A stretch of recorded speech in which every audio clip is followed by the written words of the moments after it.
Well, summer has finally arrived. Major League Baseball began its season officially. There were lots of changes because of the pandemic. ABC News has more. This morning, baseball season is finally underway. And the season is underway in D.C. The Yankees and the defending champion Nationals kicking off the schedule in the nation's capital. But after 4 months of no games, another delay. This time because of rain. Oh my goodness, I mean, this looks sinister. This looks like a bad special effects. A Roger Corman movie. This season like none before, with no fans and with new rules. No spitting allowed, no finger licking, and no arguing with the umpires. America's social issues that have come to the forefront during this pandemic also on full display last night. Players wearing a Black Lives Matter patch on their uniform. And before the game, every player and coach taking a knee ahead of the first pitch. The same happening during the second game last night between the Giants and Dodgers. In the meantime, Fox unveiling how virtual fans will be used during game broadcasts starting tomorrow. President Trump celebrating the season at the White House, joined by Yankees Hall of Famer Mariano Rivera for a game of catch. Back at the Nationals game, the first pitch everyone's talking about this morning. Dr. Anthony Fauci, the face of the pandemic, throwing the ball way outside. The pitch clocked at just 17 miles per hour, but many fans saying Dr. Fauci was just trying to flatten the curve and didn't want anyone to catch anything. Kenneth Moten, ABC News, New York. Oh, those puns were pretty bad. Anyway, John Yorke, flatten the curve. John Yorke joins us now, CEO at Reign 43. John, live sports has been really the salvation of TV in terms of advertising over the past decade or more. It's back. That's good news, obviously, for TV advertising revenue. Marketers are happy. But the games are going to look very different, aren't they? Yeah, I watched a bit last night. I don't know if you saw any of the game before the rain came between the Yankees and the Nats last night. It definitely looks different when they switch to the crowd, especially if you have a high definition television and you start seeing that there are cardboard cutouts in the stands or that look or how empty it is. It's very noticeable. I did notice they were pumping in some sound to try and give some ambiance, I guess, to the game and make it sound like there was cheering. And I think that's what Fox is planning to go forward. But from an advertising perspective, I think it's more of a thank God it's back. I think there's a big sigh of relief that there's more sports. I mean, we've known golf's been back for a while. The Korean Baseball League and some of the European soccer have been open. So, but North America is back from an advertising perspective, which means people are spending money. The interesting thing last night, advertising on baseball has increased its cost by 10%. So obviously sold out the inventory, and advertisers are glad to have the game back in between the lines. I suppose the risk here is that people will think, well, this is a Mickey Mouse season. It's got an asterisk on it, and they may not watch. Maybe they'll get outside. Everybody's buying inflatable pools and things like that, apparently. Yeah, there's two sides to that. One is absolutely, it doesn't feel real. I think that with just 60 games, it's going to feel like a pennant race right away. The Blue Jays, a good example, is a team that is young and up and coming. They got a really tough start to the season, but if from a brand perspective, they go out and go like 10-5 to start the season, they're in a pennant race with a month left of games to play, or a month and a half left of games to play. So I do think that there's going to be tighter races and more interest from that perspective. And I think that in the short term, I don't think anybody's going to care much in the next week or two other than the diehard fans. You get a couple of bad weather days, you get a couple people inside. Again, you move towards the autumn months. I think you're going to see a drive. You're going to see football coming back and basketball and hockey. So all those sports are coming back, and I think that's going to drive a lot more fan interest. The interesting thing, like the Blue Jays game tonight's at 6:40, so I think they got to find their timing and their spot to make sure that we all start watching.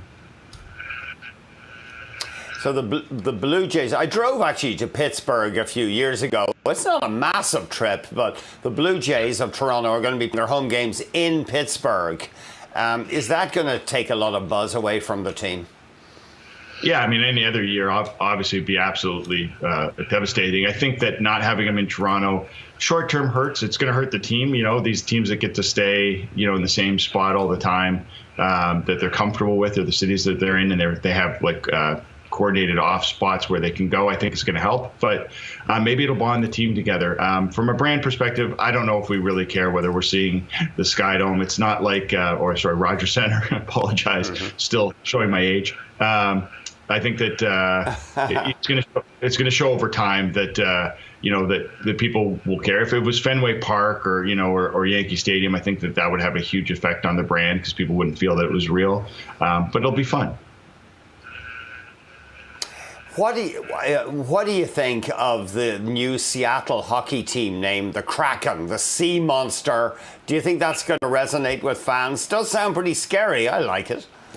Yeah, it came out, and when it's a hard bar for Seattle to come in because the Vegas Golden Knights came forward and their brand was instantly likable. The hockey team did extremely well. I have to say the design of the brand I quite like. The name I'm not a fan of.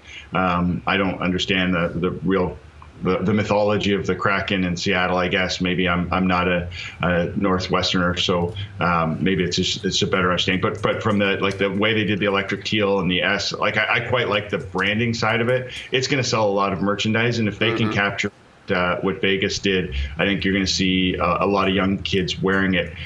Both these teams are interested because they've learned from teams like the Raptors, who launched in during Jurassic Park times with a purple dinosaur, and and kind of was trying to go for a youth market. These guys are going from more of a teenager, young millennial view of their branding, and it's quite, like I said, it's quite appealing. I think you're going to see a lot of those hats. It's got a lot of feel to the Seattle Mariners, which so ties towards to the teams together, and a little bit of the Seahawks. I must reread The Kraken Wakes. That was a science fiction novel by John Wyndham, published in 1953. And that involves misbehaving aliens who start melting the polar ice caps, causing the oceans to rise, John. I'll have to read that one. On a more serious note, the Washington football team is poised to change its name. Are they wise to do this? I mean, obviously the name's said to be insensitive to the indigenous community. Yeah, I mean, I was joking with John Ehrlichman about this. As we did this a couple weeks ago, sort of saying that Washington has to change, and then about an hour later they change it. So clearly this segment is driving social change. Washington. Yeah, they've changed their name this year to the Washington Football Club, which I think is a bit of a slap in the face. I think the fact that they didn't have the ability to come out with a new brand or positioning or something a little more subtle just for the year you got to be better than this. That's the best thing I'd say. But this is a team that has never been better than this. And from a brand perspective, they're going to lose an entire year by just calling themselves the Washington Football Club, which was a total joke online. Became butt of a lot of Twitter jokes going forward. So. Mm-hmm. Yeah, our Washington football team. Yeah, and I see it's being, one critic is saying it's a bland dystopian name that captures the zeitgeist of our offend no one age. Anyway, meanwhile, Edmonton it looks like they're going to change their name, but they did see a spike of merchandise bearing the old name. Yeah, it's and so is Washington. People who will have that nostalgia want to buy up whatever they can to keep it. Edmonton announcing that they're dropping the Eskimos as their brand moniker and mascot, and kudos to them for doing so. Again, this is a little bit shorter of a time than the Washington football team. I said Washington Football Club. I even think that sounds better than Washington Football Team. Edmonton, we don't know what's happening with the CFL, so they have time. Even just the iconic EE just for now is acceptable. I don't think you have to come out with a generic offend no one brand, as you put it. I hope they come up with a really good one. It'd be exciting. It's a great brand from football grassroots in Edmonton, and they love the CFL out in the West. So I hope that whoever does it honorably and comes out with a strong brand. So a lot of opportunities. This is very exciting. You watch Seattle and, like I said, Vegas doing theirs. You've seen brands who've done an extremely good job at both the look and feel. So it shouldn't be that difficult for Washington and Edmonton to step up and create a brand that people want to wear and be proud of.